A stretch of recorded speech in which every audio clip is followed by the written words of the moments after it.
Hello friends, નમસ્કાર. હું આપનો દોસ્ત હાસ્ય કલાકાર અને એન્કર મેક્સ આહિર, અને આપ બધાને ખાસ જણાવવાનું કે જયશ્રી મેલેડીમાં ગ્રુપ ચિત્રાખડા માતાજીના મંદિરના નિર્માણ માટે એક સરસ મજાના ડ્રોનું આયોજન કરવામાં આવ્યું છે, જેની કૂપનની કિંમત છે ₹299 અને સામે 611 જેટલા ઇનામો છે.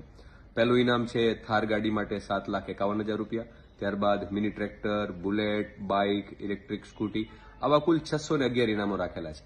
અગર તમે તમારું કિસ્મત અજમાવવા માંગો તો આયોજકોનો કોન્ટેક્ટ કરી લેજો, તમારા ઓળખીતા જાણીતા એજન્ટ મિત્રોનો કોન્ટેક્ટ કરી લેજો. અગર તમે ચાહો તો સીધા આયોજક મિત્રોનો સંપર્ક કરી અને કૂપન મેળવી શકો છો, તમારું કિસ્મત અજમાવી શકો છો. આ ડ્રોની ખુલવાની તારીખ છે એ છે 18/10/2025 અને ડ્રોનું એન્કરિંગ કરવા માટે હું ચિત્રાખડા આવી રહ્યો છું. સ્થળ ખાસ નોંધી લેજો, ચિત્રાખડા, તાલુકો વાંકાનેર, જિલ્લો મોરબી. મળીએ છીએ આપણે 18/10/2025ના. અગર આપ ચાહો તો બહુ ઝડપથી તમારા ટોકન, તમારા કૂપન તમે આયોજક પાસેથી અથવા તો ઓળખીતા એજન્ટ મિત્રો પાસેથી મેળવી શકો છો. જય મેરડીમાં.